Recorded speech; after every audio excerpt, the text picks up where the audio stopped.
बिस्मिल्लाहिर्रहमानिर्रहीम। अस्सलामु अलैकुम। हमारे चैनल में खुश आमदीद। इस महल नमा घर में जहां आरा को सबसे ऊपर वाला कमरा दिया गया था, अपनी जिंदगी से वो यूं तो तंग थी, मगर एक यही कमरा था जहां आकर उसे सुकून का एहसास होता था। उसकी माँ जो अब सितारा जी से सितारा बेगम बन चुकी थी, ढलती उम्र के साथ अब नायका बन गई थी। अपने ज़माने की वो एक खूबसूरत और मशहूर तवाइफ थी, जिसके शहर में कई दीवाने थे। जहां आरा ने भी ये पेशा अपनी खुशी से नहीं बल्कि मजबूरी से, बल्कि यूं कहें कि पैदाइशी तौर पर अपनाया था। इस जिंदगी से वो खुश नहीं थी, मगर उसकी माँ उससे मोहब्बत जरूर करती थी, उसकी बात मानती और उसे तकलीफ में देखकर वो खुद भी गमज़दा हो जाया करती थी। लेकिन एक बात पर वो सख्त बरहम हो जाती, वो ये कि अगर इस महल नमा कोठे में कोई भी लड़की काम से इनकार करती, ख्वाह वो उसकी अपनी बेटी ही क्यों न हो, तो उसका अंजाम बहुत बुरा होता। मगर उसने जहां आरा की एक बात मानकर गोया उसे नई जिंदगी दे दी थी। जहां आरा को शुरू से ही पढ़ने लिखने का शौक था और इस शौक को देखते हुए सितारा बेगम ने उसे शहर के सबसे मशहूर और महंगे कॉलेज में दाखिल करवा दिया था। ये कॉलेज जहां आरा जैसी खूबसूरत और अमीर लड़की के लिए एक आइडियल जगह थी, जहां दौलत की नमूदो नुमाइश ज्यादा और पढ़ाई कम होती थी। जहां आरा को कॉलेज में आए हुए 3 महीने ही हुए थे कि उसे अंदाजा हो गया ये कॉलेज मॉडर्न तवाइफ खाने से कम नहीं। बस फर्क इतना था कि उसके कोठे में कि उनके यहाँ औरतें पैसों का सवाल करना अपना हक समझती थीं, मगर ये कॉलेज की लड़कियां तोहफे वगैरह लेकर एक खामोश अंदाज में मॉडर्न तवाइफ की तरह की जिंदगी गुजार रही थीं। उसे इस माहौल से भी बेजारी होने लगी थी। भला क्या फर्क रह गया कोठे वाली तवाइफ साथियों में और इन लड़कियों में? ये भी तो चंद पैसों की खातिर या फिर 2-4 तोहफों की इवज़ अपनी जिंदगी की सबसे कीमती चीज यूं सरेआम लुटा देती हैं। उसे रह रहकर इन सब पर गुस्सा आता था, मगर सिर्फ एक हस्ती थी पूरे कॉलेज में जो जहां आरा की पसंदीदा थी, और वो थी मिस सवीरा, जो उन्हें इस्लामियात पढ़ाती थीं। मिस सवीरा के चेहरे पर एक अजीब सा नूर था। यूं लगता था आसपास के गलीज माहौल की उन्हें हवा तक नहीं लगी। उनकी जुबान इतनी शीरीं और मीठी थी कि उनके अल्फाज सीधे दिल में उतर जाते थे। जहां आरा उनकी आंखों में देखती तो उसे यूं लगता कि वो आईना देख रही है। उनमें एक अजीब सी कशिश और पाकीज़गी थी। मैडम सवीरा अक्सर उन्हें नमाज की तलकीन किया करती थीं। वो न सिर्फ खुद सौम सलात की पाबंद थीं, बल्कि अल्लाह पर उनका तवक्कुल भी चट्टानों से ज्यादा मजबूत और समुंदर से गहरा था। शायद कॉलेज वाले उन्हें सादा जानकर सबसे कम तनख्वाह देते थे, लेकिन वो उसमें भी खुश नजर आती थीं। उनके चेहरे पर इतना सुकून होता कि यूं लगता उनके पास बहुत बड़ा खजाना मौजूद है। जहां आरा हमेशा सोचा करती, आखिर मिस सवीरा की खुशी का राज क्या है?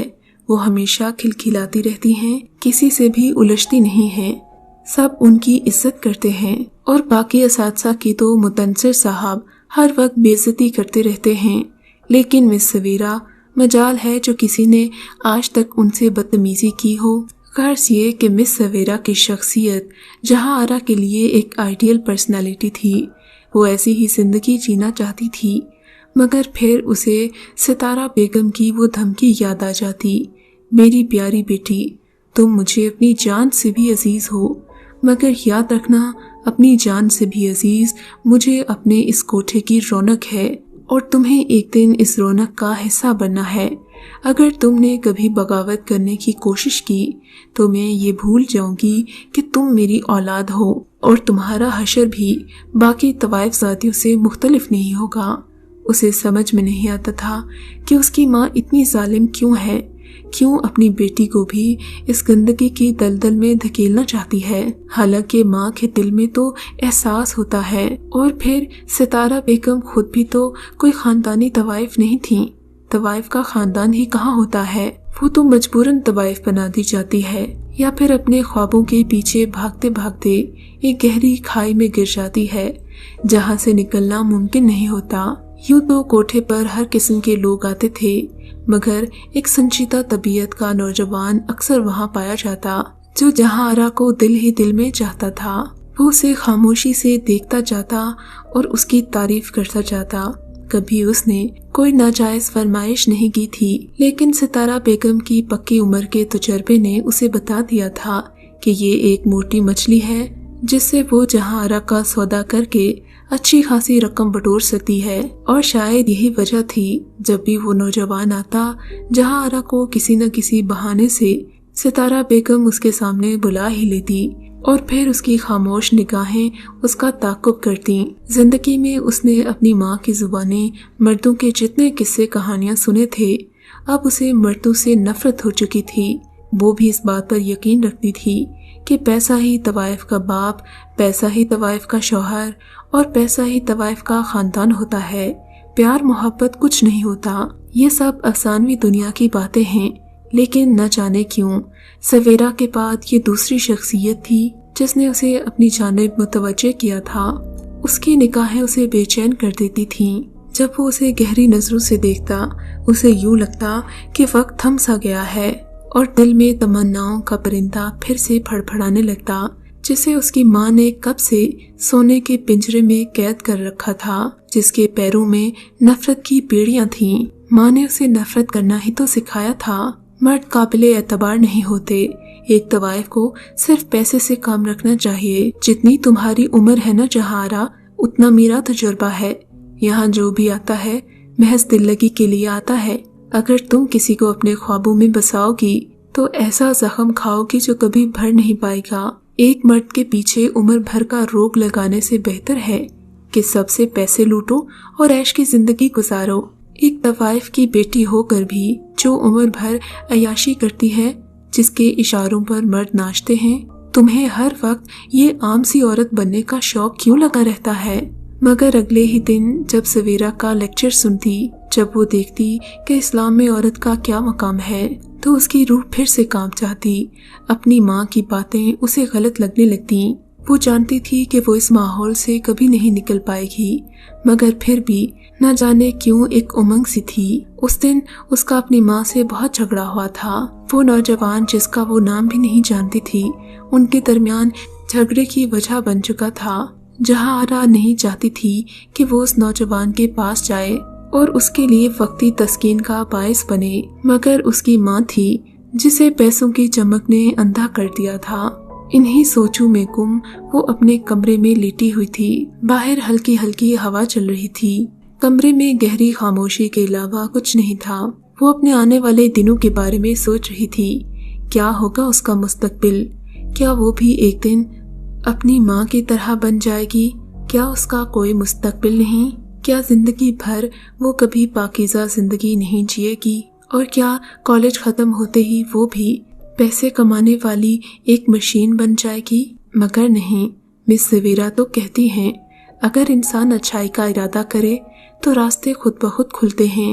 इन्हीं ख्यालों में गुम उसने बेइख्तियार मिस सवेरा को पुकारा, ये जानते हुए भी कि वो तो सिर्फ कॉलेज में होती हैं। मगर अगले ही लम्हे एक हैरतनाक और खुशगवार मंजर उसने देखा।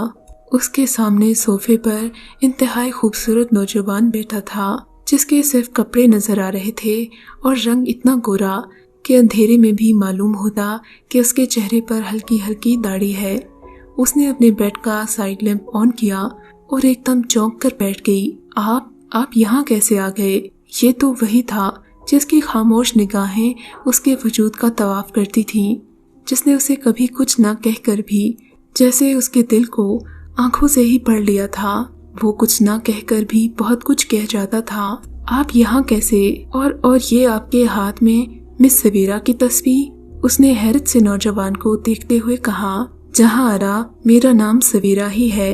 मैं तुम्हारी जिंदगी का सवेरा बनना चाहता हूँ। मैं जानता हूँ जहां आरा, तुम इस काम से खुश नहीं हो और मैं तुम्हें लेने आया हूँ। मैंने बहुत कोशिश की थी कि अपनी तबलीग से तुम्हारे दिल में ईमान का जज्बा पैदा करूँ, तुम्हारे सोए हुए ज़मीर को जगा दूँ, मगर शायद तुम्हारी माँ ऐसा मुमकिन नहीं होने देगी।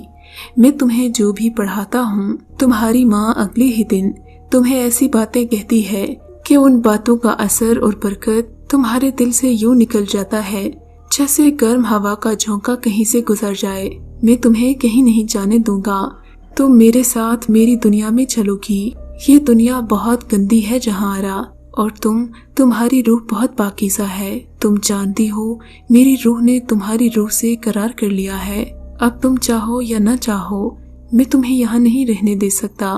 شاید زبان سے کہنا کافی نہیں تھا، اس لیے آج میں تمہیں خود ہی لینے آ گیا۔ وہ خوف، حیرت، بے یقینی کے ملے جلے جذبات سے اسے دیکھے جا رہی تھی۔ مس سویرا، ان کے چہرے کا بدلتا رنگ، ان کی عجیب سی نگاہیں اور ان کے چہرے پر موجود سکون، اس کا ذہن سوالات کی آماج کا بن چکا تھا۔ اسے گہری سوچ میں پا کر نوجوان بولا، میں جانتا ہوں تم میرے بارے میں بہت کچھ نہیں جانتی، مگر اس سے کوئی فرق نہیں پڑتا۔ تمہارے لیے اتنا کافی ہے کہ میں مسلمان ہوں، میرے دل میں بھی وہی قرآن بستا ہے جسے تم سیکھنا چاہتی ہو۔ میں تمہیں سکھاؤں گا، میں تمہیں ایک پاک اور صاف ستھری زندگی دوں گا۔ تمہارے باقی سوالوں کا جواب میں اپنی دنیا میں جا کر دوں گا۔ دروازے کے باہر کھڑی ستارہ بیگم یہ ساری گفتگو سن چکی تھی۔ غصے سے اس کا چہرہ تمتما رہا تھا۔ وہ کسی طوفان کی طرح دروازہ توڑنے کے انداز میں کھول کر اندر آ گئی۔ ایک لمحے کو اس نے عکس دیکھا اور پھر نہ ہی وہاں جہاں آرا موجود تھی اور نہ ہی وہ نوجوان جسے پھنسانے کے چکروں میں اس نے اپنی بیٹی کو ہی کھو دیا تھا۔ اس واقعے کے بعد ستارہ بیگم کے کوٹھے پر اس کی بیٹی کو نہ ہی کسی نے دیکھا اور نہ ہی کالج میں آنے والی میڈم سویرا کسی کو نظر آئی تھیں۔ اگر آپ کو یہ کہانی اچھی لگی ہے تو اس ویڈیو کو لائک کیجیے اور اس طرح کی مزید ویڈیوز دیکھنے کے لیے ہمارے چینل کو سبسکرائب کیجیے۔